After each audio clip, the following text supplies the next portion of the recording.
ธรรมาตราอันมีหัวข้อชื่อว่าปอฮัตเตอำหยาบอันอำฮัดนั่นหยาบหนาพ่อไว้มือเหลือน8ตุติยาลอง8คำปีพุทธศาสนา2-5ปาก64ว่าปีคริสต์วันอังคารที่11เดือนออกาศปี2-20พ่อไว้ตีวัดอนัตตาวิปัสสนากรรมฐานกาดกู่เว้งตนตี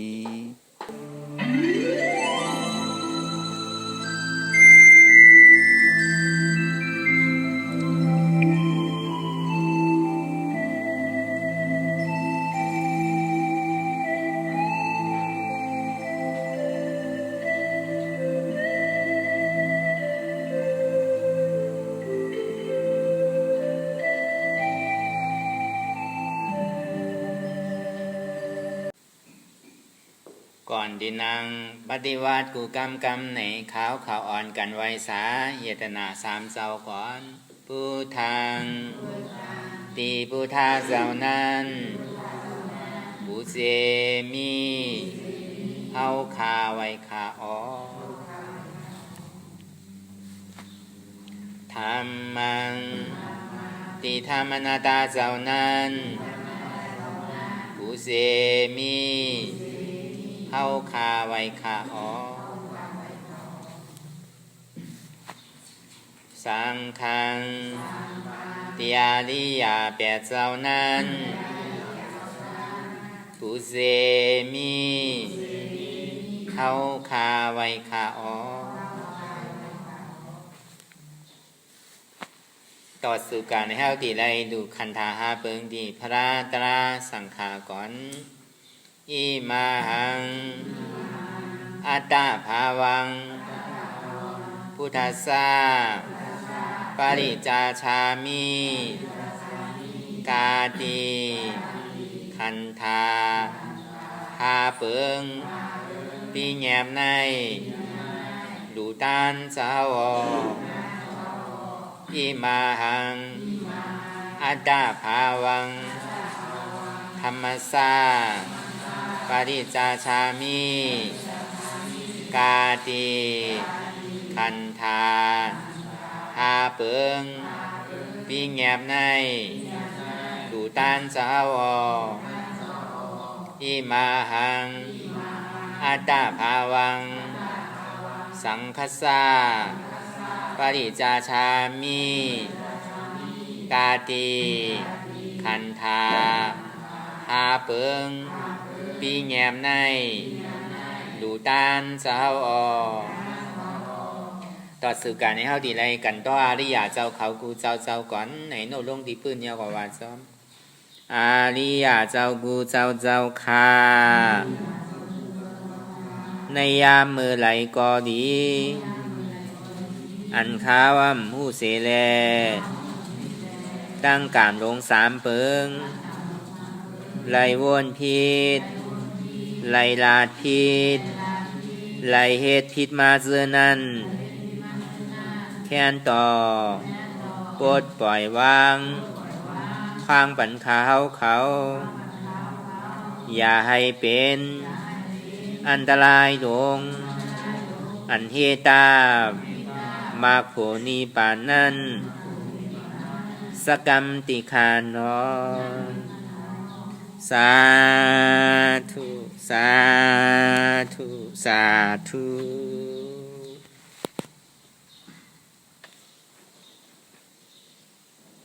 รายการนั่งอนัตตาวิปัสสนาภาวนาหาหัน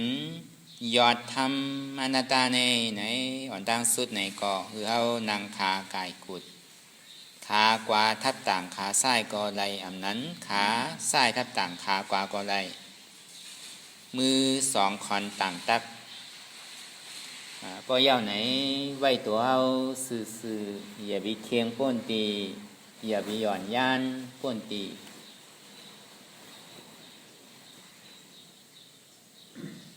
พอเอาเคียงป้นตีหนาในมันตีเฮ็ดถึงเฮากันสั่นนั่นป่องว่าเอาสตินำนากว่าเฮากับมาดหมายต้องมันป้นตีป้นตั้งน่ะมันย่ำไปหันอันเต้มันเตือนก็เฮาบอกกะอยากกะทิบ กะแตงมันนั่นน่ะปองว่าเฮาเคียงหนาก็ในพอหย่อนย่านป้นตีหนานี่มันเฮ็ดให้เฮาตัวเฮาโกงไว้นั่นน่ะพอหย่อนย่านหนานี่ก็เป็นที่น่าเมตตาใครรับเงาเฮานอนนั่นปองว่าเอาสมาธิน้ำหนาพอเอาสมาธิน้ำนาปล่อยคือมันงอกว่าเสื่องนั่นหย่อนย่านปองว่าเฮาหย่อนย่านโตหย่อนย่านใสพอเฮาหย่อนย่านโตหย่อนย่านใสนั่นนี่เฮาหันอยู่เฮาซ้ำบ่นธรรมาตราเตียนเฮาซอกหาอยู่นั่นน่ะปองว่าเตียนมือหาเกาอยู่พ้องยามเหลียวในตัวเกาแลเกามาสู้เยานี่เฮาซ้ำหาปล่อยมาซึ่งนั่นมันดีเฮ็ดให้เฮาเป็นที่น่าเมตตาในสังเป็นสมาธิกว่าในสังในเพราะว่ามันมีเสียงอย่างมาตุ้มเตือนหนึ่งนิดหนึ่งอันนั้นก็ยินอย่างมาแห้งเนี่ยก็มันดีให้ถึงเขาตกใสอันนั้นก็อยู่ในก็ขี้เอานั่นบอกว่าแห้งสมาธิเขานำเขาหันอยู่เขาซ้ำบ้วนนางหนกนางนาอยู่เมื่อนางกบตีอยู่ในหนองนั่นเมื่อนางหลอกโวมีอยู่เนื้อโหมันย่ำมอกินนั่นน่ะมันก็นั่งอยู่ตึงวันตั้งแต่เจ้าถึงคำกลุ่มก็ห้องอยู่ดังนั้นน่ะบวนดีปานวานอยู่ดีเหนือกว่าโหมันก็หู้กินนั่นปองว่าเพราะเอาสมาธิน้ำนากว่าในเมืองนังกบดีอยู่ทิมหนองกลุ่มก็ห้องอยู่ถึงวันก็จังกินอายาสาตีอยู่เหนือกว่าโหมันนั่นในอันตะเลมันดีพุทธป่อมาในอันนี้ก็เพิงหนึ่งก็ในสองมาในอยู่มันดีเกิดนิมิตกว่าหันใจหันเนื้อเนี่ยเพราะหันผีหันสังเด็กก็อาบโจมอยู่หันพระราชเนี่ยก็อาบโจมอยู่ก็กับเพราะมันกะหันเมียวตีอันถูกดีหันเนี่ยเครื่องกลางเลยหมอตกใจซานจางโกแปดเนี่ยเป็นว่าเฮตลาหมอหย่องอันว่านั่นมันเอาสมาธิน้ำนานนั่งเต็ดนิ่มเย็นอยู่อันไรพูดป่อมากก็หันสะพอเตียนมันเปลี่ยนเตะสัมบูรณ์หันสะพอเตียนมันเปลี่ยนเตะเนี่ยบอกว่าเฮาย่านป่นใจก็ย่านตัวก็ย่านโกงไว้ใจก็ย่านไว้ห้วนอยู่กลางเนี่ยนั่นน่ะมันจังให้ถึงเฮาพอตีสุดมันเนี่ยก็บอกว่าเฮตลาหมอหย่องหมอกูนั่นก็เบื่อนั่นอายุมันดีกว่าแห้งนั่นน่ะเหมือนเขานอนรับนั่นน่ะเวลาสำนังอยู่นั่นน่ะนั่นน่ะก็ในพอเอาแห้งสติน้ำนากว่าเนี่ยเขากับบ้วนมัดหมายตัวกว่าที่เนี่ยมันย่ำไปพุทธป่อเตอกับเขาว่าเหมือนหนังหมักล่อโวกิ่งจอมกลโวนั่นน่ะเขาซ้ำกลุ่มการแงนตัวล่อโวติ๊กเนี่ยตีได้ไว้เหมือนใจซื่อเนี่ยพอเขาเอาสมาธิน้ำหนาเขาย้อนย่านหนาเนี่ยก็เหมือนหนังเอาใจโวพอเอาสติน้ำนาเนี่ยก็พวกเคียงบนตีหนาให้เหมือนหมักล่อโวกิ่งจอมกลโวตีได้ไว้ใจเซนตาสายตั้งกลางห้องว่ามัชฌิมาปฏิปทากับกายโดยการไหวว่างตัวกับกายโดยการไหวว่างใส่เขามัชฌิมาไว้นั่นในเขาป่องใสมัชฌิมาเนี่ยมันเหมือนอย่างอื่นละในเส้นตาสายตั้งห้องว่าอันดีแมดหล่อนตอนเกหรือเบิร์นนั่นเป็นสังในเป็นทุกข้าเสียจากเกิดแก่เสียบตายนั่นเป็นทุกข้าเสียจากอันไรมาเจ็บไม่ใครหนาวอันห้องให้อยู่โจมก่อนน้ำตาตกตุกขันใจนั่นก็น้ำตาตกอันหักหนานั่นก็เฮ็ดถึงน้ำตาตกอันจังหนานั่นก็เฮ็ดถึงน้ำตาตกอยู่เรื่องนั้นในห้องว่าเป็นทุกข้าเสียจากก็ไหลก็โกกันกูก็อันว่าโกเนี่ยมีลองทุกข้าขันใจในก็ในสมุทัยเสียจากก็เปลว่าเหตุทางเงาจ้องตัณหาความขยะใครใครเป็นในเป็นเงาจ้องมันปึงอีเหลือเสสุขาเวทนาเจือกสวงอันมวลเปี่ยวเสื้อเนี่ยหมออิ่มเบอร์จานนายเจือกสวงเรื่องอันเปี่ยวอันมวลห้องว่าสุขาเวทนาลองอันให้ถึงมันปั่นตรงก็มันมีในกลางแก่เวทนาในตัณหาเนี่ยยาวกว่าดีให้ถึงมันตกพุทธขาดกว่าเนี่ยก็มีในกลางเวทนาและตัณหาในหนังเขา กวยกาดีไรฮับเอาของเดียนเฮามักเซิกนั่นอันเฮาใครถอมนั่นอันเฮาใครหันนั่นอันเฮาใครโน้มนั่นอันเฮาใครกินใครเตอเกาเซิกนั่นวนตัวดีๆว่าอันเกาเซิกนั่นน้ำมันใส่อยู่เสตาในก็เหมือนเอาเกลือปล่อยกว่าปอกเม็ดปอกเม็ดในก็ด้วยดังนอกได้ก็ใส่อยู่กวยกาพวกกินมันกินไรก็ในเปิ่นซ้ำกึ่งกลางว่าดกเหมือนเฮามีแขกมาในสังมีแขกไอ้ใหญ่ลำดองมานั่นในสังเฮาซ้ำมีน้ำอุ่มไว้ทางเฮากับเฮาว่ากวยกาซ้ำเกลือใส่อยู่ติ๊กๆนั่นน่ะเอาเกลือหยอดอยู่ติ๊กๆนั่นน่ะมันก็เจียมหมุนนังเก่าตัวดังดอกได้ใส่อยู่กวยกาตั้งเนาะตั้งในมันเนี่ยเจียมจังกินพอกึ่งกลางเฮาโดดเลี้ยงดูลุ่มลาเปิ้นมาเนี่ยเฮาซ้ำดีเฮ็ดซื่อล่ะเดี๋ยวน้ำตัวนั้นปอกขึ้นมาเหมือนหนังน้ำที่มันกินได้เหมือนหนังเต็กที่เตียนเท่าไรทบยามานั่นก่อนหนังนั้นหนังเก่าเต็กที่ตั้งหันเนี่ยมันตึง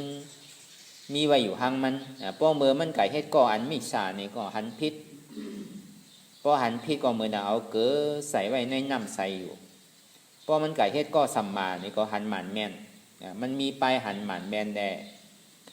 ไปหันพิษไปหันไปว่นพิษแดไปว่นหมันแม่นมันเป็นกูกันนั่นอันหันพิษว่นพิษเนี่ยมันเป็นทุกข้าเสียจ่าในสมุทัยเสียจ่าเป็นเงาจองทุกข้าแลโจทุกข้าอันหันหมันแม่ในว่นหมันแม่นั่นเนี่ยมันเป็นมรรคเสียจ่าแลนิโรธาเสียจ่ามันเสมือนหนังน้ำมันใส่อยู่เซต้านี่ก็เขาสมัยน้ำขุ่นใส่กับเขาติ๊กๆนั่นน่ะตัวแต่เตอติดอิดออแต่นี่ก็ในพอเขาเอาตาเนื้อตัวดังนอกแต่ก็ขุ่นอยู่เพื่อกับพอมีหยานปีหยาไพ่พายเอาเนี่ยนั่นคือเดี๋ยวเขาสัมดีปอกเอาขึ้นน้ำคือมันใสเหมือนเก่าเนี่ยปีไรเฮ็ดหือในพอมีหยานปีหยาในกำหนึ่งก้อยก็เป็นน้ำใสขึ้นนะแนวมาวนพัดสางโดยหยีน้ำตีไรเซมว่าเดียนมันเป็นน้ำหากไรสังน้ำเดียนมันกินไรที่มันเป็นขานนั่นไรสังเนี่ยเพราะว่าเขาหมอแจดหมอลองมันเนี่ยกับปานพองยามเหลียวได้ก็แค่นไพ่น่ะน้ำที่มันเป็นหากเนี่ยก็เปิ้นเอาแจดไว้หลายจั่นกูปอกได้ก็เปิ้นเอาทรายในสังเอาถ่านนั่นในสังหลายจั่นทับกันไว้เลยเพราะว่าเขาหลุดขึ้นมามันเป็นน้ำหากเป็นน้ำคานเนี่ยก็เพราะว่าไหลลงกว่าเนี่ยก็ซ้ำขึ้นเป็นน้ำหลีลองตั้งอันที่เขาเซิร์กนั่นเนี่ยเพราะเขามีหยานปีหยาไพ่ไผ่ยักตัวหลีนั่นกำเหลียวก็ใส่กำเหลียวเลยกินกำเหลียวโดสิกินข้าวยามอย่างน้ำที่มันใสนั่นเพราะเขาติดสุขานั่นเหมือนหนังนั้นน่ะเข้าตั้นหูตัวอันติดเปี่ยวมนเสื้อใสนั่นมันเหมือนหนังที่ว่าล่ะล้อผ้าลองตั้งล้อฟ้านั่นไหนแปดมันแต่ก็เก๋กล้วยกันมันนานหายน่ะมันกึ่งกลางที่หายมันอุ่นอยู่ห้อนอยู่ไม่อยู่เสียกล้วยกันลองต้อซ่านั่นแปดมันแต่นำหมู่กล้วยกะมันสัมหายไว้น่ะมันก็เหมือนหนังนั้นหนังเก่าเหมือนหนังในกลางแกตัณหาและเวทนานั่นมันมีลองดีในลองให้มันดีพูดปอกเกิดขึ้นมาในโลกล้อกาทั้งหมดทั้งเสียงอันไรก็เย่าหยาภัยก็เย่าหยาว่าคนผ่านคนมีคนสะเทตันคือเป็นคุณวันคุณเมืองคุณโลกคุณสางคุณอินอันที่ยังตื่นเป็นผู้ดูสันดาวนั่นในก็อันว่าโกตั้งตุกข้าขันใจนี่มีก็แรงก็มุงบ้องลองตั้งกัดเย็นเสื้อสาดใจกล้วยกับมันเป็นมุงบ้องลองตั้งกัดเย็นเสื้อสาดใจลองล้อกี่มันให้ถือเป็นล้อกุตละอะไรนั่นก็หนังนั้นหนังเก่าเตียนเฮาเลยมาจ้างดื้อกำในห้องว่ามัสิมาปฏิบัติเสียนตั้งสายกลางเคียงป้นตีหย่อนย่านป้นตี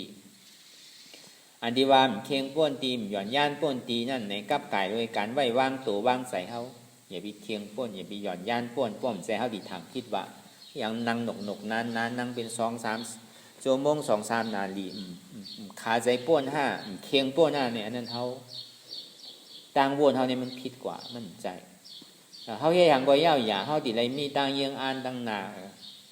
เหมือนเฮาเฮ็ดนานตีมาตีไร1ตี1ตั้งเฮาดีกว่าตีไร1ตี1ตั้งเนี่ยเฮาว่าลูกตีในดีกว่าดองกี้ได้สังลูกตีในดีกว่าปางรองในสังลูกตีในดีกว่ามันเรหยันกุ้งในสังเฮาก็มีต่างเยียงอ่านว่าเฮาดีกว่าฮอดจอดถึงตีต่างเยียงอ่านตีอันเฮาอินอ่านไว้อันนี้มันเป็นรองลำรอง ก็เพราะว่ามันปาในมากกาเสียจ่า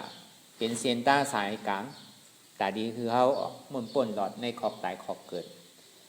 ตั้งแต่มาเรียงกาแปดเปิงสมาธิที่สมาสังกัปปะสมาวาจาสมากรรมันตาสมาอาชีวะสมาวายามะมันปาในสมาวายามะตั้งคัดใสตั้งคัดหันถึงจิกถึงซ้อมเนี่ยในก็เหมือนหนังเผาหอล่อโวเนี่ยนะตีแล้วไว้ใจเหมือนหนังก้นหอล่อโวเนี่ยมือขวานึงห้ามจันเจิบทิ้งโวไว้ดีๆมือขวานึงห้ามยับค้อนไว้ตาดิพัดโวนั่นนางเลยโวมันติ่มกะกึดกะเลื่อมกะกึดกินน้ำกินสังในก็เบอว่าเหมือนเท่าออกข้าวตั้งนั่นเนี่ยก็เท่ากับปันมันกินอิ่มแล้วลองน้ำได้สังลองเยียวยานั่นได้สังเท่าก็หู้อยู่ข้าวตั้งว่าอันเท่าดีกว่าตั้งนานนั่นตัวเต้เท่าปันกินอะไรหมอกข้างในก็มันก็อยากเอาอะมันเหมือนหนังนั้นอะเพราะเป็นเรื่องนั้นเอาสิ่งไหนเพราะว่ามันตีกึดตีลือหากินน้ำหากินเยอะกินยาเนี่ยอันเท่าว่าหากินน้ำกินเยอะกินยาในเท่าตีไรทิ้งไว้เพราะกลุ่มกายเวกินไตเวกินเนื้อที่ติ๊กแต่กินเนี่ยก็ขี้กินเนี่ยก็ขี้ที่ติ๊กแต่ก็หามือถึงดีตั้งเยียงอ่านเตียนเท่าเยียงอ่านไว้เต็มถึงไหลก็ในเพราะมันหันก็หันกูมันแค่กว่าไกลทั้งเอาอ่ะมันก็เตียนล็อกๆแรกๆหรือว่าหางก็เตียนใจก็เตียนอยู่อ่ะตัวก็ใครตืออ่ะก็ปล่อยเอามันวาแต่ก็ป้อมเอาเจิกมัดในทิ้งไว้ดีนั่นพอแหลมมัดไว้ถึง2 ตัวเอาเจิกทิ้งยับไว้มือขวานหนึ่งเพราะว่ามันยังตึกถือตีเวตีเกิดอยู่ที่หลบพาดนั่นนะหรือเอาไม้ขวานพาดแบบมันดีๆนั่นนะมันจะดีกว่าอะไรซื่อๆป้อมทิ้งได้เต้เนี่ยก็เอาใจวัววาเต็มไรหนังเก่าก็ตีไรทิ้งดีๆตอนหนังเซียนตาสายตั้งซื้อเสียดอยู่ในเนี่ยมันยังใครเกิดอยู่ที่ปอยาตีกล้วยตีเล่มันแค่หาดีว่ามันมีอ่ะมันแค่ใครเล่นะเอาอ่ะมันดีเล่ไส้เนี่ยดีเล่กว่าเนี่ยอันว่าอ่านดีกว่าตั้งนาได้ตึ้งใครมือล่าอันนั้นก็ดีถอยปอกหลังขึ้นเนี่ยนั่นก็เว่ไส้นึงแหละนั่นก็เว่กว่านึงแหละเนี่ยก็มันเป็นหนังนั้นจงดีว่าพวกเจ้ามันดีเอาเลี้ยวกว่าเนี่ยก็ดีได้เอามือเป็นจันมาดังกว่าเอาควันพาดจอมเนี่ยเพราะมันเลี้ยวปองตีเลี้ยวซ้ายเนี่ยก็ตื่นมาดังซ้ายเอาควันพาดกว่าดังซ้ายพอดีกว่าซื่อๆเนี่ยก็ตื่นไว้ซื่อๆถึง2 ตัวพาดกว่าดังหน้ามันดีได้ทิ้งไอ้มอขนั่นก่อนก็ในพวกเอาจอมหมักล่อวาเนี่ยเอาใจหมักล่อวาทำไรหนังเก่ามันเหมือนหนังกล้องเงาติดตัวเฮาติดๆกันเอาใจหมักล่อวาได้เหมือนไรพวกก็อยู่นั่นปองว่าเขาเอาสติน้ำนากว่าเฮากับจอมสติจอมหมักล่ออยู่ตอนหนังโวที่เอากว่าฮอดจอดถึงดีไรมันไปคู่เจอหนังเก่ามันดีได้ขึ้นในลือข้าวย่ำไรนี่ก็ไปคู่หนังเก่านั่นเพราะเอาสติแห้งป่นนี่ก็เมื่อหนังหมักล่อโวกิ่งจอมกลโวกว่าเด็กๆหามือกึดมือเย่ามูว่าดีกึดตีลือกับตกคุกตกสังดีไรตกหลุมดีไรก็คู่เนี่ยพอมันกึ่งกลางเป็นมาเนี่ยก็มันก็โกแหวนมันก็เฮ็ดให้เฮาสั่นเฮ็ดให้เฮากันเฮ็ดให้เฮาตุ่มเตอแห้งเฮ็ดให้เฮาหมอก้านแปดก็เพื่อเฮาอยู่กลางแล้วก็เพื่อเฮาเคียงป่นย่านป่นใจก็เคียงตัวก็เคียงใจก็ย่านตัวก็ย่านเนี่ยดีได้ไว้ใจเหมือนหนังก้นหอรอโวสมาธิที่สมาสังกัปปะทิ้งเจิกไว้ดีๆตัวกว่าตั้งหน้าอย่าไปกลุ่มกาตัวหมักล่อมันอย่าไปกลุ่มกาปล่อยเอาใจโววามอะไรดีได้ทิ้งนั่นเจอขอนหนึ่งยาบไว้ดีไม่ขอนหนึ่งยาบไว้ดีเพราะมันดีคือดือเอาพาดกว่าที่กระโจมไปฮอดจอดถึงตั้งเยียงอันนั่นในเกาะดีได้ข้าพื้นมันกว่าที่พวกกลุ่มก็กึดดือที่ก็มันก่อมพออะไรหนังเก่าป้อมเป็นเรื่องนั้นซึ่งในเฮาดีใกล้เหล่ยินใกล้เหล่ว่ามันอย่าไปเคียงโป้นว่าพระเป็นเจ้าก็ว่าอยู่อย่าไปย่านโป้นว่าพระเป็นเจ้าก็ว่าอยู่เนี่ยเพราะว่าเฮาอ่านตัวในพระเป็นเจ้าเฮาในปืนพระเป็นเจ้าเฮาในนี่ก็เฮ็ดเต้ลงก็บ่อย่างไหนทำเป็นลูกขุนอคำยังตึกจามป่วยอยู่ลูกก็หาเกิดวันนั้นทางหัว7 วันเนี่ยพอดีได้เป็นขุนแสงเอาเป็นหอแสงเอาก็ยังจุ่นได้ดูก็ย่ำได้ได้หอบยาวว่าซ้ำเป็นขุนอคำลงซ้ำใส่แคบเอาวาดหาตุ้งกินจอมวันในวันหน้าตั้งแต่จ้างตื้อกรรมมาในยามนอนอีปอกว่าคัดใจกันนั่นว่าตึ้งนอนว่าลูกนั่งไปที่แกว่าลูกนั่งไปที่แกว่า เฮ็ดที่ไหนที่ว่าอันไหนในข่าวต่าง5 ปี 6 ปีย่อม2 เดือนลุ่มๆเนี่ยเคงก็เคงป้วนต่อถึงบ่อมกินข้าวเขาก็สิได้ยินอยู่ในปืนนั่นอันนั้นเคงป้วนตีน่ะก็ย่านป้วนตีน่ะอันย่านป้วนตีนั่นเอาศีลาสมาธิน้ำนาว่ะอย่างก็โกน่ะเมื่อนั้นอยู่เขาเต้ก็มันก็เป็นสังนะกัดเย็นอยู่ก็กะเพราะมันออกภาวนาในซ้ำใจห้ำพ่งปิวๆน่ะนั่นบอกว่าหย่อนย่านป้วนตีถ้าเป็นเจ้าเฮาเฮ็ดนี่มันใจว่าบางปองให้นั่งเมื่อนไปทบยานปิญญาเมื่อตึกกันญาอะไรยาเซอุตกายาเซเขานั่นจ้างตื้อกำต่อถึงปไลฌานปฐมาทุติยฌาน5ฌาน6ปุ่นต่อถึงกันญาตกายาเซเนี่ยก็ถึงปฌาน8ปุ่นเฮ็ดเตเฮ็ดน่ะก็ไปไล่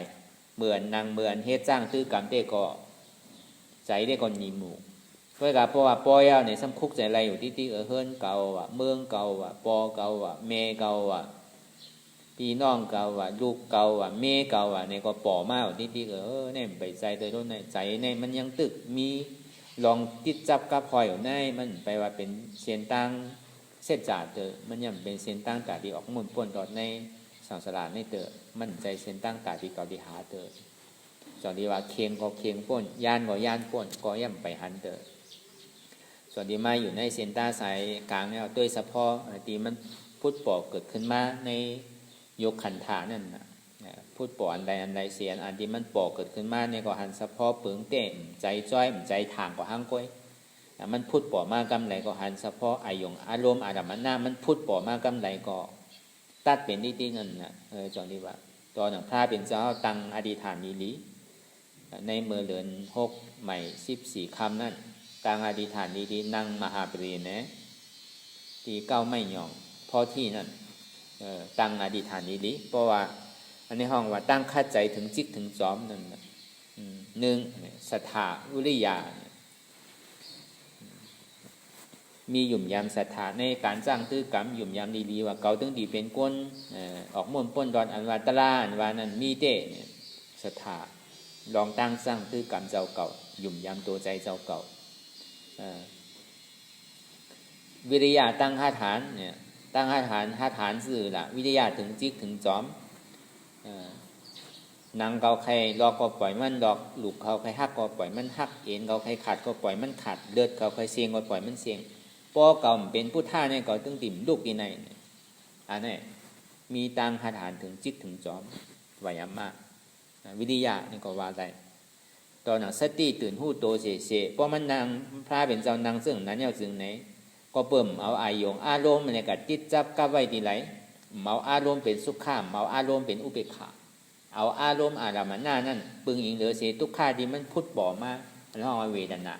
ก็บวันนางก็หันเจี๊ยบหันทุกข้ามานั่นเนี่ยเพราะสมาธิโหมเนี่ยมันเอาอายงอารมณ์นั่นกับติดจับกับไว้ที่ลองซื่อสาใจ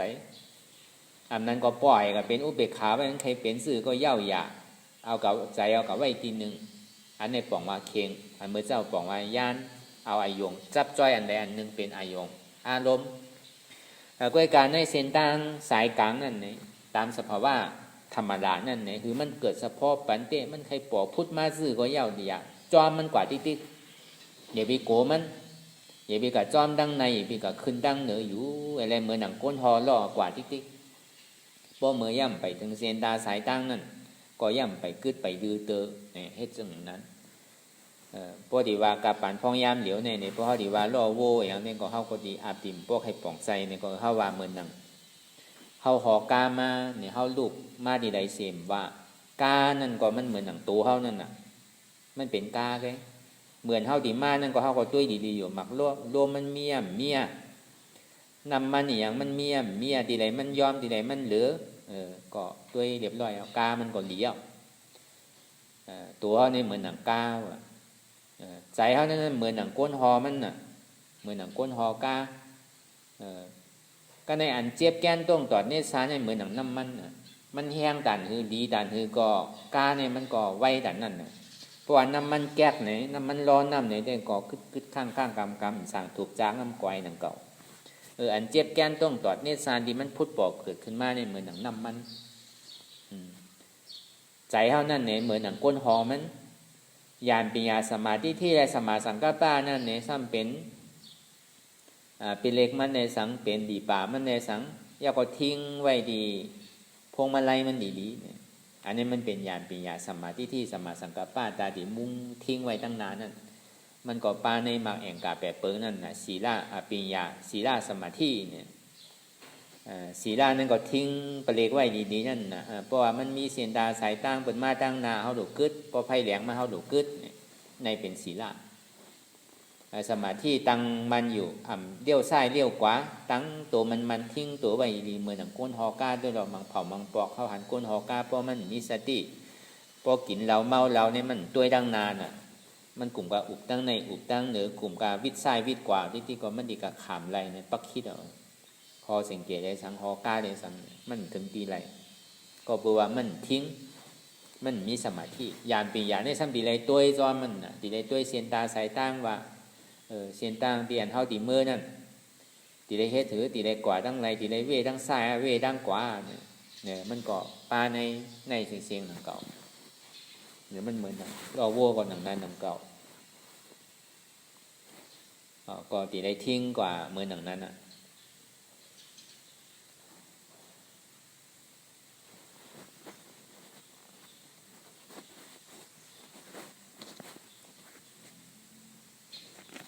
ก็ในเพราะว่ามันพูดป่อเป็นม่านอะไรก็เย่าหยาเหมือนหนังเตียนเท่าวามาตั้งแต่เมื่อบุญคำพายเป็นเจ้านั่นน่ะมันจะว่านางกำเดียวหลงเนี่ยนางต่อถึงนาถ้าว่ามือเดิน6 ไหม 14 คำตั้งแต่ม6 โมงเหมือนหนังเท่านางกันมือเหลียวเนี่ย6 โมงตาวันตกมาเย่าเนี่ยก็ตั้งอธิษฐานดีนางตาลายต่อถึงจำเตียงขึ้นมาเนี่ยจึงที่คู่ถึงจัดหลังปางก่อนเสียงพูดป่อมาอยู่ลูกเก่าหลานเก่ามีลูกเก่าเมียเก่าใช่ไหมปอเก่าเมียเก่าวานเก่าเมืองเก่าเนี่ยเพราะมันพูดป่อมากำไรก็พูดป่อมาลูกก็อ่ำใจลูกเก่าเป็นอนัตตานั่นพอมันใจของเก่าเนี่ยพอเมียป่อมากก็มันก่อมใจของเก่าอนัตตาวานเมืองว่ะอย่างมันพูดป่อมาว่าลูกเก่าเมียเก่ามันบอกว่าเก่าเป็นเก่ามีเนี่ยมันดิพูดป่อน่ะเมื่อโหลูเงามันนั่นเมื่อผ้าเป็นเจ้าย่ำไปถึงเตียงขึ้นนั่นพูดป่อไม่เก่าเป็นถึงคุณสิทธัตถะทางอีหนึ่งเกวเก่าก็ปกติได้อุบวันอุบเมื่อก็สมาตุขาจริยาในข่าวตั้ง6 ปียอมหลีในเก่าก็ย่ำไปหันไปปองสังต้าเก่าปอกายแล้วกับอุบวันอุบเมื่อมันดีเปี่ยวอยู่เนี่ยมันเปี้ยหยาบคันใจเฮ็ดทุกขามาพอตันในก็ย่ำไปทบไปญาเตอพูดป่อไม่เก่าเป็นนั่นเก่าเป็นคุณหอกคำเก่าเป็นขุนใจเนี่ยเก่าก็ยังตึงหนุ่มหมูนั่นนะเก่าเป็นขุนใจทั้งอีหนึ่งมากเก่าพอดีเป็นขุนแสงเอาไว้ต้าเก่าปอกก่ายแล้วเนี่ยพูดป่อมาในหมักหัวใจเก่าเป็นอันว่าเก่าเป็นเนี่ยก็มีเนี่ยป่วยยังตึงมีเก่าเป็นอยู่เนี่ยก็มันก็ย่อมสุดตัวอีปอกมันติ่มหาตั้งออกเมื่อป่นตอนดีด่านคือก็ย่ามันก็ดีก้อนหนึ่งซ้ำดีก้อนหนึ่งมันเป็นเส้นจ่ามันติ่มเฮ็ดก็บอกว่ามันเหนือไรเพราะว่าเมียวเป็นขุนวันขุนเมืองได้ก็มันเหนือไรอุปเตวันเมืองนั่นเมียวว่าก้นเฮ็ดพิษเนี่ยก็ตีไรเฮ็ดตามพิษตีไรปันอาแปะตั้งพิษเนี่ยก็มันก็มีหลีมีให้ถึงว่ามันเฮ็ดพิษเสตาเนี่ยก็เพราะใดกับปันอาแปะตั้งพิษเปิ้นเฮ็ดถือเปิ้นตายเอาเนี่ยก็ซ้ำตีไรครับมันเป็นที่งำเย็นเต้มันตีเฮ็ดถือว่าได้สังขารเนี่ยยืนยาวกว่าเพราะเฮาเฮ็ดทางเปิ้นตีเฮ็ดทางเฮาติ๊กอุปเปิงคือมันดีเสตาในเกาะมันก่อมป้นดอนตั้งอันลีไรตัดแปดว่าอันว่าเก่าเปลี่ยนในก็มีอนัตตาก็ในเป็นเก่าเนี่ยอันใดก็เป็นเก่าเตะเป็นเก่าสร้างเป็นเก่าสร้างไว้ต้าเก่าปอกกายอะไรเตะสร้างคือมันขึ้นใหญ่ใหม่สูง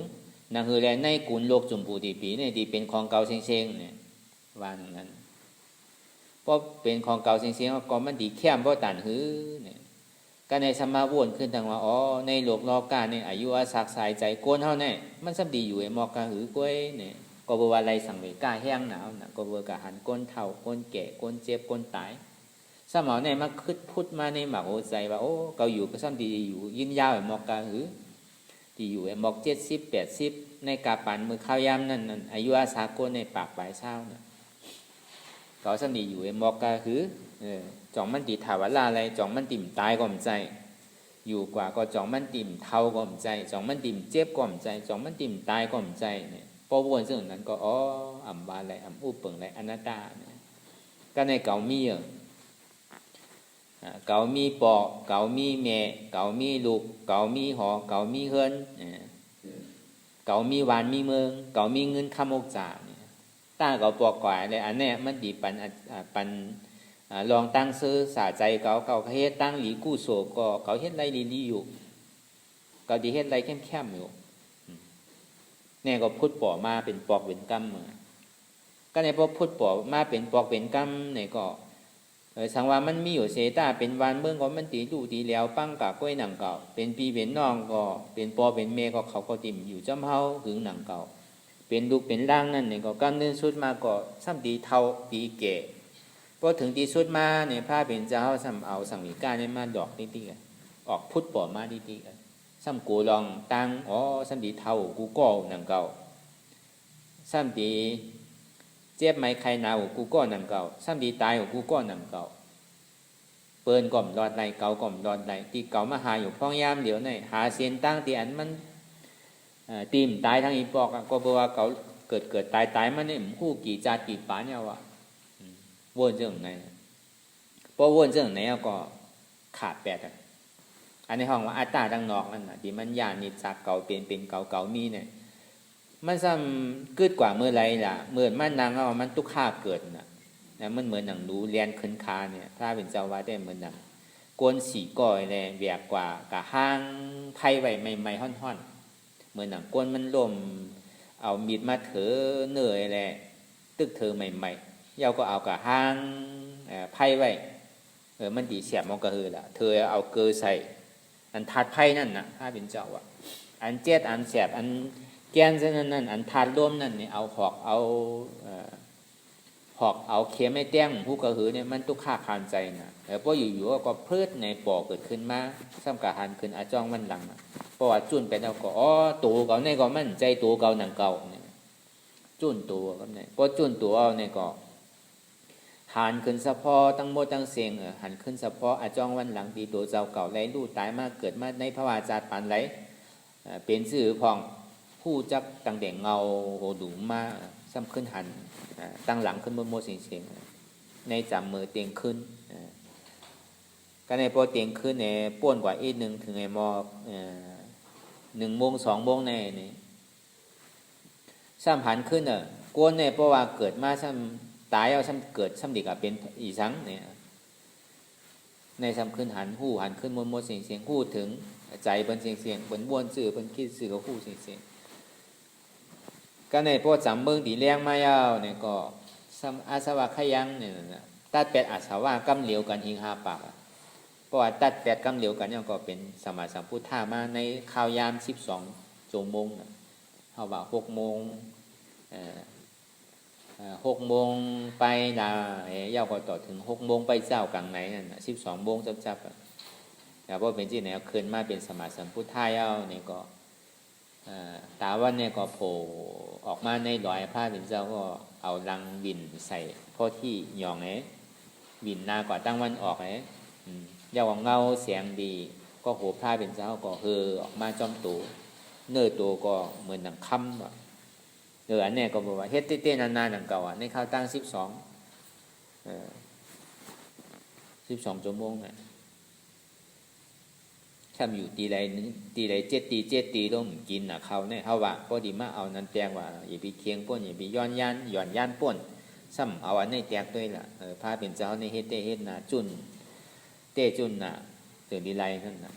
ต่อถึงพอนางตีไร7 วัน7 ตีนั่น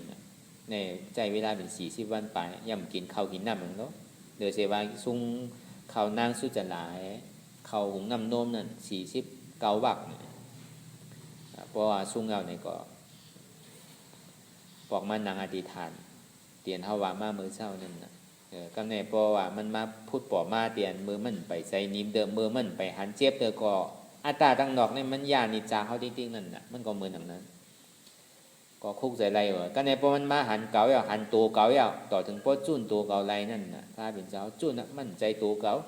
เพราะมันเป็นตัวเก่าก็มันโดดเจ็บก็เพราะว่ามั่นใจของเก่านั่นน่ะมันจะดีว่าเป็นอนัตตากับอุปเปิงเพราะงั้นมันได้ตัวเก่าเนี่ยต่อถึงพอจุ้นใจนั่นน่ะใจเนี่ยก็มั่นใจใจเก่าต่อถึงพอจุ้นเจ็บทั้งหมดทั้งเสียงไรนั่นน่ะมันจะดีคุบจู้ในโพธิปัจจยา37เนี่ยเฮาอนุโลมมาอย่างเพราะความใจเฮาในห้องว่าโพธิปัจจยา37จู้เป็นอันหนึ่งอันเดียวยาวในก็อนุโลมมาอย่างเกิดยาวในก็ตัด8กำเดียวพระเป็นเจ้าพอตัดขาด8กำเดียวในก็อาจจะว่าหมดเสียงกว่ากำเดียวในเหงหาปากนั่นกว่ากำเดียวกันพอดียอมมี10ตัวนั่นพอกว่ากำเดียวกันก็เป็นสมมาสัมพุทธะพุทธบ่เกิดขึ้นมากำเดียวก็อันนี้ก็เข้าว่ากันเพราะว่าถ้าเป็นเจ้าก็ว่าอย่าไปเข่งอย่าไปหย่อนย่านป้นบางเผาบางปอกเนี่ยมันจังมีนั่นน่ะเฮาจังถางนั่นน่ะบางเผาบางปอกเพราะเฮาดีเฮ็ดเต้ซ้ำเอากำในมาเป้เฮาติ๊กๆนั่นน่ะเปิ้นก็ว่าอยู่อย่าไปเข่งป้นอย่าไปย่านป้นอันเข่งป้นอันย่านป้นนั่นมันเป็นรองสังเฮาซ้ำฮู้เต้ๆนั่นน่ะเฮาซ้ำตัวมันถ้าสังตัวเต้ๆเฮาซ้ำเอาในมาว่าติ๊กๆเต้มันก็สังถูกหนังเก่ามันก็สิเป็นเครื่องหับตาเฮาตีเต้เฮาเฮ็ดเต้ในเฮาว่านั่นน่ะเฮาซ้ำกันนี่ว่าพระเป็นเจ้าอย่าไปว่าเคียงป้นอย่าไปเฮ็ดเคียงเฮ็ดย่านป้นอันนั้นพระเป็นเจ้าในเฮ็ดเต้เฮ็ดนาโลนั่นแต่ก็เบอว่ามีครูเสียสุมาก็เบอเป็นพระเป็นเจ้านี่โดมีเสียสุมาน่ะเหมือนเขาว่าดังโมดังเสงตั้งแต่มหาสาวกาอัครสาวกาลงมานั่นที่ได้มีเสียสุมาเซ็งๆน่ะป้อมมีเนี่ยมันป้นไรนั่นที่ได้มีคนบอกคนเนี่ยเส้นตั้งปันน่ะมันก็ง่ายนั่นน่ะพระเป็นเจ้าเนี่ยมันง่ายนะก็เบอว่ามันมีไผบอกนั่นน่ะลามสีลามหายเฮ็ดกว่านั่นน่ะเคียงก็เฮ็ดเคียงตัวเต้ๆนั่นน่ะก็ซ้ำถึงเต้กำเนิดสุดมาก็ซ้ำดีหย่อนยานมันยานน่ะก็มดีเคียงน่ะก็มดีมันเหมือนหนังฮือละเหมือนหนังนำมาวนขึ้นดีๆก่อนอ่อนตั้งตีไรเป็นสมาสัมพุทธะนึงเหมือนหนังไม้ว่ะมันจุบนำไว้อยู่2อันไม่ย่ำในไม่ย่ำว่ะ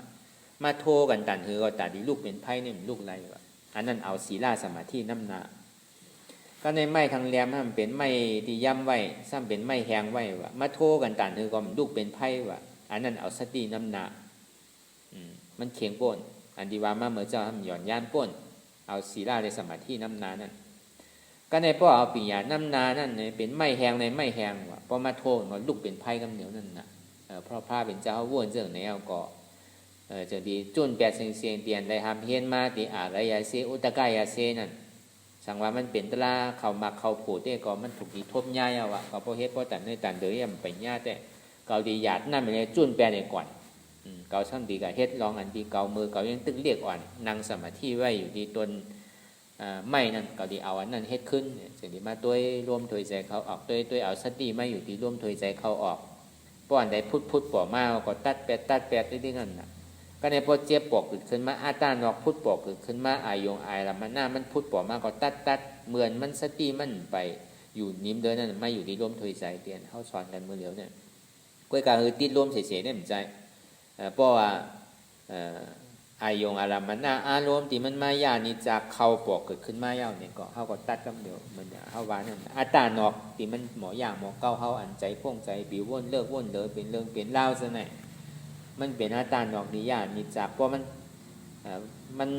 ร่างไหนอาตานอกเอาเนี่ยเพราะมันนั่งหึงกว่ามันเจ็บมันทุกข์ขันใจพุทธป่อไม้เอาก็มันมีเอาอ่ะอันเก่าหักหนาเลยเปิ้นนี่เป็นเก่าอ่ะก็ในโตเก่าอ่ะก็ในใจเก่าอ่ะก็ในเจ็บเก่าอ่ะ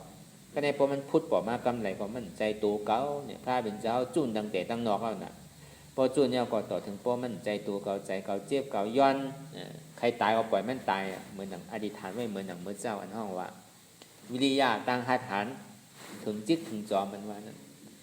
ใครพูดก็ปล่อยมันพูดใครฮักก็ปล่อยมันฮักใครขาดก็ปล่อยมันขาดใครเสียงก็ปล่อยมันเสียงใครตายก็ปล่อยมันตายเพราะก่อมเป็นพุทธะเนี่ยก็ต้องดิ่มดุกที่ไหนเนี่ยเทศดังนั้นนั่นนะ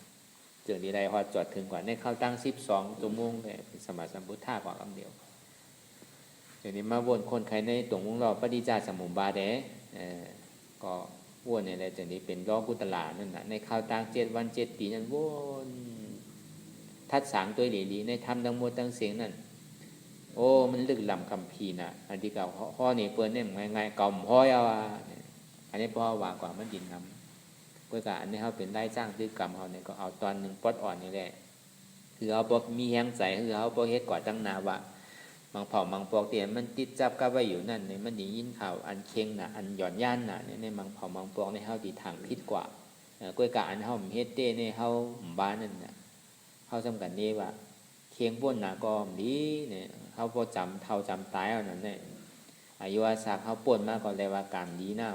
ป่นมาปีป่นมาเดือนป่นมาวันป่นมาวงบ่ถึงมาถึงข้าวยามมื้อเหลียวเนี่ยแต่ว่ากรรมเฮาดีเฮาตายเดือนก็เฮาเลยมาเฮ็ดเนี่ยต้องเฮาเขายังตั้งขึ้นไรเฮ็ดอยู่ในการเขาว่าเขาก็เลยว่ากามดีอยู่นังเก่าเขาตายเขาดอดมาเนี่ยก็เลยว่ากามดีเต้ๆอันสองดีบ่ามันก่อมหยาบมันก่อมง่ายเพราะมันหยาบนังเก่าเพราะเฮ็ดมันเฮ็ดอยู่ติ๊กตาโผติ๊กก็ว่าหนึ่งเจ้ามันดีเต็มมันนังเก่ามันง่ายนังเก่าเพราะเขาเฮ็ดแต่ผมก็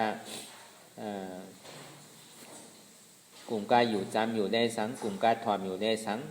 กลุ่มกาเข้าใจอยู่ในวนล่ามกับห้างก้อยนั่นอยู่ในสังในก็ป้อมในจ้างตื้อกรรมในลงมือเฮ็ดตัวเต้ๆมันเพียดมันเจียมมันหมอกขือเนี่ยมันก็ไปถึงตีถึงตั้งเดินนั่นนะจงที่ว่าเนื้อเพราะอะไรอยู่จำธรรมะมีสวยก่อนหมอสั่งสอนตลาปันเท่านั่นเลยสังสองมาเนี่ยเขาจำได้ถ่อมตลาอยู่เสียได้ยินอยู่เสียอยู่นั่นได้สังสามมาเนี่ยเขาสมาเข้าใจคือป้าใจถอมอันใดเฮ็ดอันใดจ้างตื้อกรรมอันใดก็คือเขาป้าใจอันนั้นมันก็หยาบนะก็ในปอป้าใจเอาเนี่ยเขาสำดีได้วนทัดสางด้วยดีๆว่าเป็นหือก็ในปอวนทัดสางด้วยดีๆเอาเนี่ยเขาสำได้จ้างตื้อกรรมเนี่ยอันมันหยาบในมีอยู่5 มิล5 เปิงเนี่ยในก็เขาก็เลยว่าป่นตั้งหยาบ5 เปิงเขาเลยมาทมยาในก็มันมีที่เขาว่าเขาที่5 ดำเขาที่เฮ็ดดำเขาที่เตี้ยมันก่อมหยาบพอเฮ็ดเตะมันก่อมง่ายพอห่อมเฮ็ดมันนอนมี2 มิลไปพอเฮ็ดก่อมหยาบป้อมเฮ็ดก็หยาบกว่านังเก่ามิลเนี่ยแต่มันขอย้อนเอาเสื้อเอาไหลป้อมเฮ็ดเอาแต่ก็ไผเฮ็ดก็มันไหลไผกินก็มันอิ่มกล้วยนังเก่านี่เฮาว่าลองตั้งการไว้วางตัวการไว้วางใส่เฮามัชชิมาเส้นตั้งสายกลางนั่นก็เป็นอย่างน่ะเป็นมาแองกาแปดเปิงปิญญาศีลสมาธิเป็นก็อันโหโทนาในเหตุการณ์กว่าสมาธิที่สมาสังกัปปะนั่นน่ะก็ในกลางเกเตียนเฮาว่ามามื้อเช้านั่นในตัณหาและเวทนานั่นกำนำในโลกล้อกาเอาทั้งหมดทั้งสิ่งเลยสังอันเดียวอะไรมาจ้างตื้อกรรมอยู่นั่นเลยสังมังเผามังปอกก็มันใจมังเผามังปอกมันจึงให้เปลี่ยนอยู่กบปอกนั่นน่ะเฮาก็กลุ่มกับไปหาตั้งอันเปี่ยวอันมวลอันเสื้อมันหนังตอนน่ะเฮามันหนังตะลาเนี่ยเฮาว่าป้นนางสิเนี่ยมันขานใจน่ะก็นางไล่เนี่ยก็ปูเฮากูมันนั่นน่ะเฮาซ้ำนางเตียนเฮาตียามนางป้นนางสิเนี่ยได้ตีนางไล่คืองู2 นาที3 นาทีก็ตีไล่เพราะมันนางเอาขามาต่างสูงๆเนี่ยบ่ใครขามไล่หนังเก่าเนี่ยในป่องว่าเฮากูมันอยู่นั่นเฮาก็ยังใครไล่อันเปี่ยวว่าเฮานั่งอยู่ไอ้คือป้วนกว่าไปในกล้วยหนังเก่านั่นที่เฮามานั่งอยู่เอาหึงเป็นหึงเอาน้ำเป็นนั้นนั่นมันใครหันอย่างละเพราะดีว่าเด้ๆใครหันเจ็บนั่นน่ะใครมันเจ็บเกิดขึ้นไม่ไวนั่นน่ะมันจึงดีเจียวล่าเจียวปล่อยเจียววางอะไรเพราะว่ามันเจ็บขึ้นไวๆในใจมันในกว่าตั้งในตั้งนาวติ๊กๆมันใครกว่าตั้งไหนก็กว่าติ๊กๆบางเผาบางปอก็โจมลงกว่าถึงตั้งไตพุ่นบางเผาบางปอก็วินขึ้นกว่าตั้งเหนือพุ่นบางเผาบางปอก็กว่าจอมหอจอมเฮินจอมไห้จอมสวนจอมนาวหามือเย้ามือสุดมีอัตตาตั้งดอกให้มันมีจาเฮาติ๊กๆกันน่ะก็ในพอมันมาหันเจี๊ยบหันทุกข้าการใจพุทธปอมานี่มันกว่าตั้งใดมันหันเก่าร้อนๆมันหันเพ้อเก่าผีเก่าเพ้อเปิดนี่มันกลัวเมื่อดูใหม่ๆได้ก็อาดิโกมันไปหันเพ้อมันเตือนนั่นน่ะพอมันหันมันกันนี่เพ้อเปิ้นอยู่ที่โกเพ้อเปิ้นอยู่ที่นั่นน่ะก็ในพอมันมาหันเก่าโกเพ้อเก่าครับเนี่ยโกเพ้อเก่าโกเพ้อใจเก่าโกเพ้อตัวเก่าซ้ำพอใครมันออกซ้ำดีไรให้ถือล่ะก็อย่าไปติดมันมันใจของเฮานั้นใครกินก็ปล่อยมันกินจังกับเป็นทางละของว่ามันใจตัวเฮาลูกมันใจเฮามันใจเจี๊ยบเฮาลูกมันเป็นของกองนักกิเลสศาสตร์หลงมันเป็นของอันนักหลงอันตามันกินแปดสิ่งต้านดีแล้วโดดได้มาทบมายามันทางมันติได้เจียวป่นคือมันกินสิ่งๆหรอกนี่อย่าไปโกมันนั่นจุนแปลไหนนั่นน่ะมันใครกินก็ปล่อยมันกินไหนนั่นน่ะดีกับโกให้ยังเฮาก็ผู้ป่องอดีเปมันมากกับเฮาอ่ะตอนนี้ว่าหาเพื่อเกาผีเกาเนี่ยไอ้ใหญ่เพื่อเปิ้นผีเปิ้นเนี่ยเย้ามันเย้าไอ้ปอก ก่อนหลวงพ่อเป็นเจ้ายังได้เฮ็ดมาในเขาตั้งเสียสังไคไปแซนกำพาก่อนขาอัตตาตั้งนอกนั่นพอมาขาอัตตาตั้งใน6 ปีย่อม2 เดือนอันที่มาหู้หันป่องแจงแรงใจดีๆนั่นในข่าวต่าง12 ชั่วโมงเลยที่มันขาเก่าเต้ๆนั่นเพื่อการกระโจติหันเก่านั่นได้ก็เลยใจข้าวยามเป็น6 ปีย่อม2 เดือนนั่นเฮ็ดพิษเฮ็ดถูกเฮ็ดพิษอยู่ที่นั่นน่ะตอนหนังอาจารย์เรายังเขามานี่จากยาเก่าที่นั่นน่ะต่อถึงพอมีหยานหู้หันในจุนแปดตั้งหู้ตัวเจ้าเก่าที่ได้ทำเฮ็ดมามั่นใจปูนตาตัวพระเป็นเจ้าได้มันหนูได้มีคู่หนูพวกเอาลองคู่ในคู่น้ำมาสอนในก็มันใจเส้นตั้งมันเต้นั่นน่ะพอดีว่าเต้ก็ในกางเกในก่อนหนังนั้นน่ะเก่าเตียนเฮาวามานั่นในกางเกตัณหาและเวทนานั่นเฮาเจกมนอันเปียวตอนนั้นเฮาเฮ็ดสังก็เย้าหยาอันมนอันเปียวอันเซออันที่มันทุกข้าคานใจเต้ๆที่มันอยากเปิดคานใจเต้ๆเฮาก็ให้หาวนั่นที่เฮาสำใครป่วนมันอยู่ที่กวยกะเฮาสำอดเยือนมันไหลมันมีกรรม2 ข้อกรรม2 ข้อเป็นนี่ล่ะในพุทธวาตาเต้ๆในกรรมศาสนาเต้ๆนั่นอยู่กับสุขาอย่าไปติดมันว่าเหมือนหนังสุขาพุทธป่อมาก็อย่าไปแนเสื้อใจว่าในโลกล้อกาเฮาเนี่ยมันซ้ำเสื้อใจนะบ่เปรียบบ่มวนในอับมันดีอยู่กับเฮาเสียๆบ่เป็นไรได้ก็ใครแบกขึ้นแบกลงกว่าจังแล้วใครแหวงอยู่ติๆเพราะมันเป็นไรมันซ้ำเป็นไรนั่นในมันเป็นธรรมดาของโลกล้อกาเนี่ยสุขาป่อมาเนี่ยห้ามเสื้อใจน่ะทุกขาป่อมาเนี่ยสำคัญใจน่ะ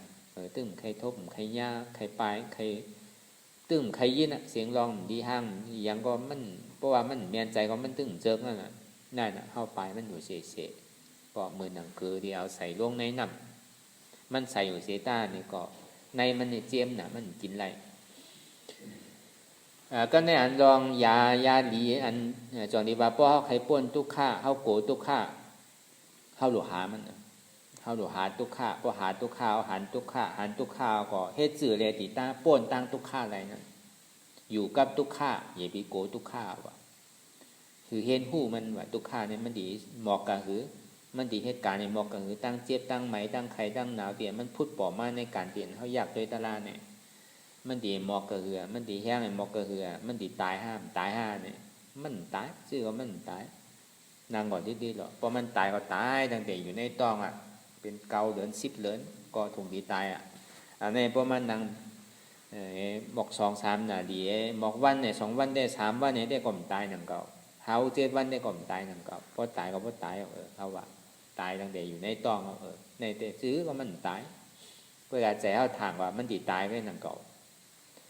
ตัวลมมันดีบอกก็คือเมื่อไรก็ปลายมันเสียเมื่อไรก็ตึ้งใครอะไรมันเสีย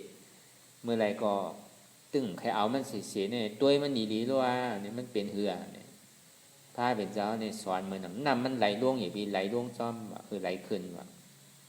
เฮ็ดได้สารคัดนั่นก็ไหลล่วงจ้อมก็เพราะว่าธรรมดาของโลกล้อกานี่มันไหลลองจ้อมนั่นน่ะอันธรรมดาของโลกล้อกานั่นเนี่ยทำไหลขึ้นนั่นน่ะพอมันแทงก็โดดไหลขึ้นจ้อมมันนั่นน่ะสองนี้ว่า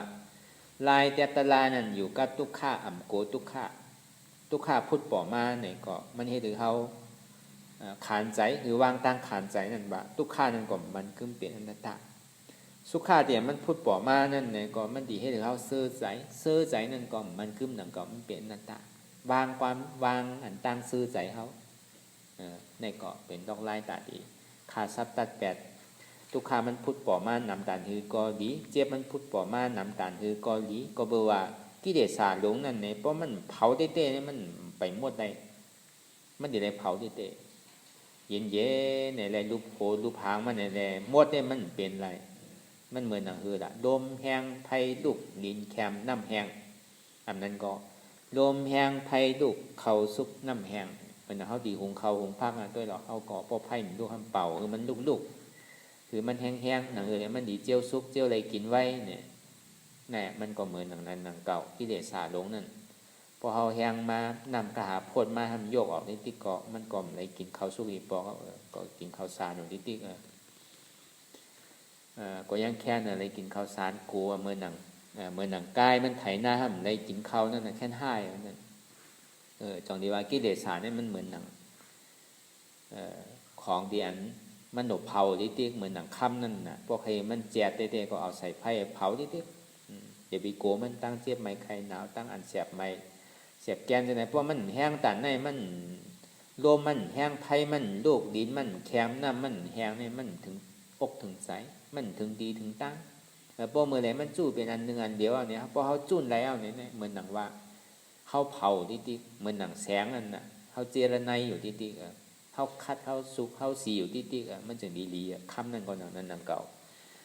พอเขาเอาไผ่เผาติ๊กๆเนี่ยก็อันดีมันเนี่ยมันออกเสียงอันเป็นล่อเล่กันนั่นเอาเงินล่อเล่สั่งเอาตองล่อเล่สั่งเอาจื้นล่อเล่สั่งเนี่ยหายหมดมีอ่ะโดยเสียมีค่ำไงค่ำก็เป็นค่ำเหมือนนั่นน่ะสองนี้ว่าค่ำเนี่ยมันมีกาขันนั่นน่ะมันก็เหมือนหนังนั้นหนังเก่ากิเลสสาวนั่นก็ดีอยู่เย็นเย็นเย็นเย็นเนี่ยพอมันใหม่มาเนี่ยสัมภาษณ์ร่วมบันมาเนี่ยพอมันกัดมาสัมโหมพาบันมาเนี่ยพอมันคมมาทำย้ายบันมาเนี่ยได้ก็มันแค่ไรใจหนากิเลสสาลงจนนั่นมันในเหตุที่นั่นใครเจ็บเจ็บมันใครเสียบเสียบมันใครใหม่ใหม่มันใครแห้งแห้งมันดีหมอกาหือเจ็บบันวานนั่นมันดียาวหมอกาหือเพราะว่าเมื่อหนังตาวันหนึ่งหวยมันยังโตหุ่นนะเขาว่ามันเกิดขึ้นมาในพุทธออกมาเหนือลอยเซต้าเนี่ยก็มันตั้งอยู่เมื่อกลางวันเงี้ยนะเมื่อตึกไม้ตึกข้อนอยู่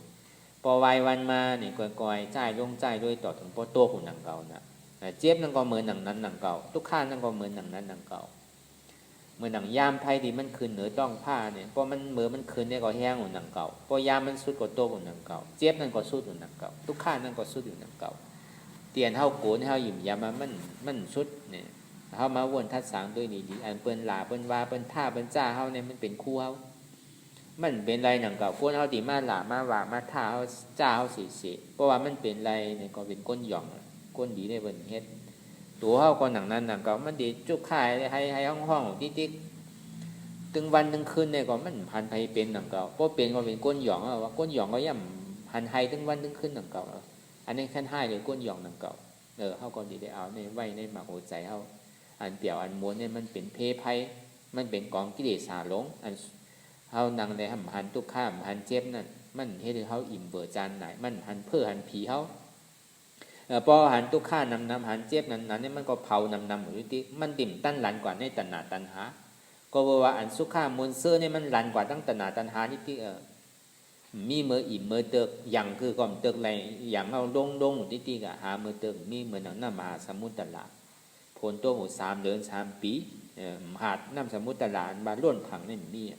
ตกเกิดก็อาโซไว้เอาอยู่ติ๊กล้อผ้าในไพ่มันนำน่ะดีโกน่ะอันใครเป็นนั่นมันเป็นกองกิเลสสาลงอันนั้นอันใครเป็นเพราะมันเป็นสิ่งนั้นมาเนี่ยมันมีความขยันติ๊กไรเอาใครไรทางของติ๊กหาเมื่อเย้าเมื่อสุดเมื่อเติกนี้เพราะเป็นเรื่องนั้นซึ่งเมื่อมันยังตึกใครเป็นตะหนาวนั่นอุบาทานใจจับจ้อยนั่นน่ะใจจับอันไหนเป็นอันนั้นน่ะกำไนพอหันหน้าเนี่ยมันก็เป็นนกเป็นปลาพอหันเฮือนมันก็เป็นจอกเฮือนใช่ไหมพอหันกัดหันก้นน้ำมันก็เป็นม้าเพราะว่ากลับมานิมิตมันดิพุทธป่อมานั่นน่ะใจที่อันไหนเป็นนั่นน่ะพอหันป่าหันส่วนก็กลายเป็นกวางเป็นท่านอยู่จ้อมเถินจ้อมป่าแต่มันดิขึ้นเกิดเป็นก้นเนี่ยต่อง่ายใจสุดท้ายแล้วเนี่ยพวกเขาหมอไว้ว่างเนี่ยเป็นแบบนั้นมันก็พูดกว่าที่ก็เวอร์ตันนะมันเจอสงเรื่องอันเปี่ยวอันบนอันเสื้อคุกใจอะไรใครกินนั้นไหนใครถอดมันไหนใครหันนั้นไหนใครโน้มันไหนใครเปลี่ยนสิ่งนั้นเจ้าไหนเนี่ยมันกว่าลองอันหาตั้งป่นทุกข้าเดี๋ยวมันพูดบอกมามันย้อมหับอะไรเพราะเป็นสิ่งนั้นก็ตั้งกว่ามันแดมันก่อกว่าตั้งดีปอกขึ้นเฮินเก่าเป็นสังละอาเปสีภูมินั่นน่ะปอกกลับขึ้นก็เนี่ยพอมันพูดบอกเกิดขึ้นมาในกลางเกตันนาในเวทนานั่นทุกข้ามันพูดบอกมากก็โก้ผมโจมในหับตอนอยู่ที่เมื่อหนังที่เขามานั่งรับตาอยู่พ้องยามเหลียวนั่นเจ็บแกนต้งตอดเน็ตซานสันไวคมไตที่มันพูดบอกมาที่โตนั่นก็ในอัตตาสมาเป็นโหเก่ามือเก่าขาเก่าโตเก่านี่เป็นอัตตาที่มันก็ยึดมั่นว่ามันเป็นโหมันขามันมือมันอนัตตาสัมผัสได้ตัดว่ามันใจโหเก่าขาเก่ามือเก่าเมื่อใครกินก็ปล่อยเมื่อกินเนาะเพื่อเฮ้ยผีเนี่ยจะดีว่ามันก็เขาว่าเขาพอหันเพื่อหันผียาวๆก็คือมันกินนี่แหละดีกว่าเสียร้ายมันใครกินก็ปล่อยมันกินใครก็ปล่อยมันเอากว่าเลยเขาพอจุดนั่นน่ะของว่ามันใจของเขาน่ะตาเขาดีไรของใหม่แคบเนื้อในแทง ยังดีหางดีแล้วในดีแคมในทางดีกับเสียไรมันเหมือนหนังมอดินที่มันจำเจ็ดจำสังพวกกับโต๊ะดินก้ามก็พอโพปังแปมหมดเดียวเหมือนหนังเพื่อนที่เขาอยู่มากข้าวยามถึงเอาในมันปมหมดปมแมงหมดเดียวก็มันถูกดีเสียไรเอาเมฆขึ้นด่านคือก็มันดีขึ้นเหมือนเก่าว่าเมื่ออายุอาสาใส่ใจที่ยังตึกมีอยู่เนี่ยมันดีมีหมอกหลายวันหลายเดือนในก่อนอีกคือข้าวยามมันป่วนกว่าอันนี้เขาจะได้ฮัดจุนหลายๆแต่มันดีจุนใดก็มันก็อยากทั้งนั้นก็เพราะมันพุทธบอกมาว่ามันเป็นโหเกาขาเกามือเกาโตเกาแอวเกาก็อ่ำใจโหเกาอ่ำใจขาเกาอ่ำใจมือเกาอ่ำใจตัวเกาอ่ำใจแอวเกามันเป็นอนัตตาเกาอุปเปิงไรขนาดเว้ยเพราะมันพุทธบอกมาดีตัวนั่นก็ในพอมันพุทธบอกมาดีใจกับผู้จักอันเจ็บแก้นต้องตอดเนตรสันสันไว้โคมแต่ใจซุกซักยุดงิดอยู่หยาบขึ้นขั้นคานใจจ้าแจมลีเนี่ยมันบอกมากูเจอกูร้องเจ็บก็หันไว้เป็นหลายอันใจก็พ่งปิวอยู่อันนั้นน่ะมันเป็นทุกข์ก็บอกว่ามันยังตึกอยู่ว่ามันเป็นใจเก่าที่ตึกนั่นน่ะมันก็จุ่มดีพ่งปิวมันใครย่อมห้าบไรตั้งคานใจนั่นเผาก็เผาอยู่ด้วยกันใครเป็นเผาใครปลายมันอยู่ติ๊กเพื่อการไปต่างคือก็ป่นไรต่อเตะไปเมียบไรเป็นปอกเป็นกัมเมื่อหนังเขากันนอนหอเตะโรงแรมนั่นน่ะเมื่อเงินเขามีก็เขาก็กันนอนอิซิซิลไรหนังเก่าพอเงินหมดเสียงมาก่อนดื้อปอกขึ้นเก่าขึ้นน่ะมันเปิ่นคืออยู่หนังเก่าพอเงินเสียงก็เมื่อหนังนั้นหนังเก่าเมื่อเขายังตึกเล่ไรกว่าไร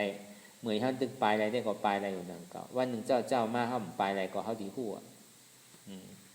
ใจนี่เป็นอันพกอันให้อันจ้าเน่ก็ในเน่ก็นะเน่พิษก็ในก็นะก็เปิดมันหยุ่มยำมาเป็นใจมันอันนี้เป็นอัตตาหยุ่มยำมาเป็นใจเขาแต่มันติดคาซับตัดเป็นอันว่าใจเขาเนี่ยเป็นอะไรล่ะใจเขาเนี่ยมันมีเจี๊ยบเนี่ยมีเจี๊ยบเนี่ยมันเป็นทุกข้าทุกข้าเนี่ยมันว่าอะไรเป็นอนัตตามันใครกินก็ปล่อยมันกินเนี่ยคือมันกินกว่าก็เจียวไรป้วนตั้งคานใจอยู่เกิดมาเมื่อไรก็คานใจอยู่ทางว่าจัดลังปังก่อนดีๆเลยในขั้นให้กันในเขาสัมถังพวกกว่าจัดนาในทางดีๆเลยในสันดีให้เลยในพวกเขาหมอจุนเขายังใครใจติดใจจับมันอยู่ก็มันดีกินตับกินปอดเขาติ๊กดีกินหมากโอใจเขาติ๊กกว่าในพระวาจารใดปันใดเพราะยังตึกหักยังตึกขมมันอยู่ยังตึกใครผัดขยานมันนั่นเองก็มันดีไส้กินปอกอิดเหมือนหนังย่อกาปันพ่อยามเดี๋ยวนั่นน่ะไส้ปอดไส้ตายว่าหมูตัวนั่นน่ะมันโกวันตึงวานตึงเมืองนั่นโกเพื่อเก่าขี่เก่าตึงวานตึงเมืองนั่นเป็นสิ่งนั้นก็เขาติได้จุนได้ติได้ใจทัดใจในลำร้องได้เตี้ยวนั่นก็ใจนี่มันเป็นเงากิเลสาเนี่ยมันมีดีใจนี่ป่านนี่ก็มีดีใจมันติได้ว่างนี่หมักโหใจอันนี้ก็เป็นที่อันลำร้องได้เตี้ยในได้ตัดมันก็เพราะว่าใจเก่าพุทธมาใจเก่าเจ็บใจเก่าปิ้วใช่ไหมอันที่ว่ามันนำนาว่าเป็นใจนั่นน่ะนั่นมันเป็นอัตตาเสียงอันเจ็บอันแสบอันพ่งอันปิ้วเนี่ยมันเป็นทุกข้าเสียงทุกข้าที่มันพุทธป่อมานั่นก็มันใจเก่าเป็นอนัตตาใจนั่นมันใจของเก่าเป็นอนัตตาในที่ติก็ในสามารถในเวทนาเนี่ยมันพอมันพุทธป่อมาก็ใจเวทนาเกิดแล้วก็เนี่ยใจเวทนาเกิดในวินตั้งใช่ก็เจ็บวินตั้งกว่าก็เจ็บกว่าตั้งแต่ก็มันหันเจ็บหันทุกข้ากันในโลกรอการในอาบิมันมีมันอยู่ก้อนเดียวเจ็บเนี่ยอาบิเป็นมันอยู่ก้อนเดียวตึ้งพันไพล่ากับในหันเก่าร้อนเต็มปึ๊กก่อนมัวดำมีโตมีใจกับไหนก็กับมีเจ็บเลยกับไหนในตอนนี้ว่ามันหักหนาตึ้งมึกตึ้งมัวตึ้งเสียงนั่นเฮาหยุ่มยำว่าเฮาหักทุกหักล่างหักหอหักเคินหักโผหักมีเฮาซึ่งไหนพอกำนึงสุดมาพอหันเก่าเนี่ยมันหักลืมแปดมัวเฮาหักตัวเฮาก็ในพอหันตัวเฮาอันเฮาหักหนาเลยเปิดเนี่ยเป็นตัวเฮาอันเฮาหักหนาเลยตัวเฮามันเป็นใจเฮาเพราะมันพุดป่อมาตีตัวเนี่ยบางเผาบางปอกเฮาว่าย่อกาปันพ่อยามเดียวเนี่ยเป็นชี้โสเป็นเยียววานเจ้าไหนเป็นแก่นเสือเจ้าไหนป้อมผ่าเนี่ยมันไรนาป้อมผ่าดีตายนาเนี่ยก็กาดีในผ่ามือเนี่ยป้อมผ่าปุ๊ดเนี่ยอยู่ไรนามันดีล่ามขึ้นนะดีได้ผ่านะต่อถึงพอผ่าคาแปดก็ย้อมหนุนนังเก่าก็เปิดมันยังไปใครตายเด้อ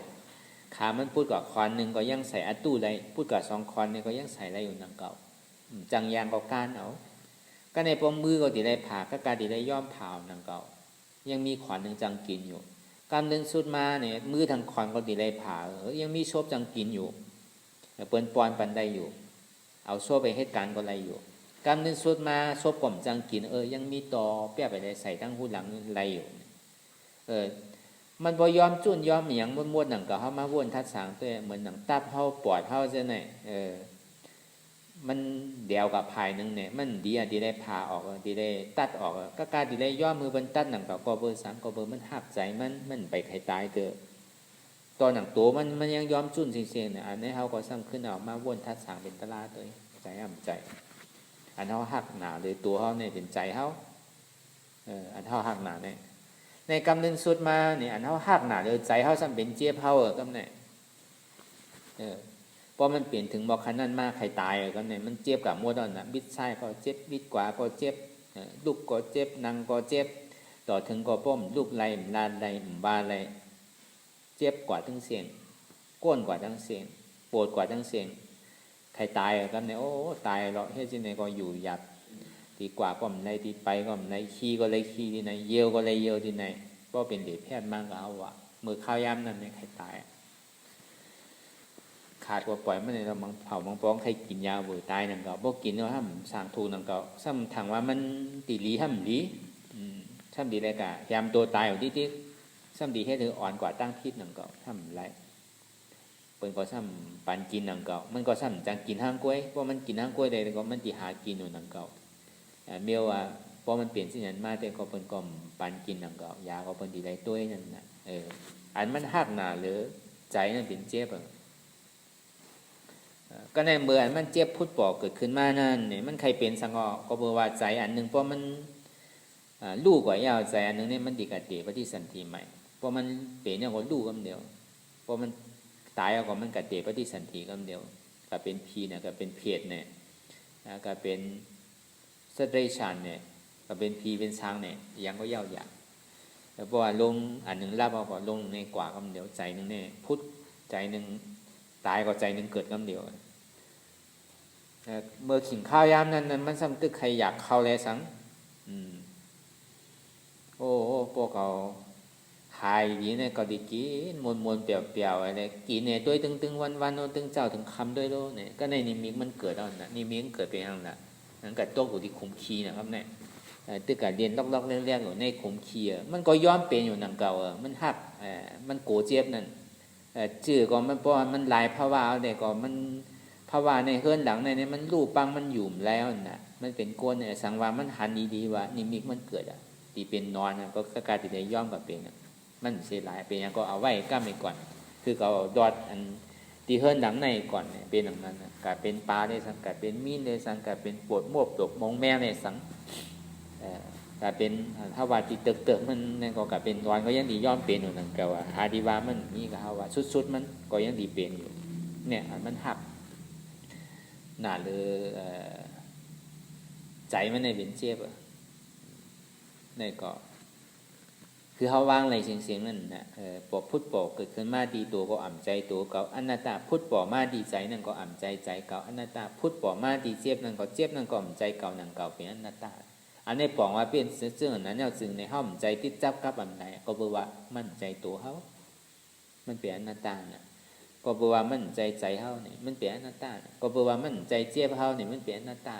เพราะเป็นเสื่อนั้นเนี่ยจึงเนี่ยวินขึ้นกว่าตั้งเหนือพอมือเฮาตายกว่ารองอนัตตาเนี่ยกันในตัณหาเลยเวทนาเนี่ยก็บอกว่าอะไรปึงอิงเหลือเศษทุกข้าเวทนาเผาอยู่ที่กันเลยใจมันซ้ำอยู่กลางๆเนี่ยใจติดจับกับอันรองสุขะซื้อสาใจใครเป็นอย่างตั้งนาได้เหมือนบ้วนอย่างเก่ามันพุทธปอมากกำใดในก่อสร้างร่างกำนั่นกว่า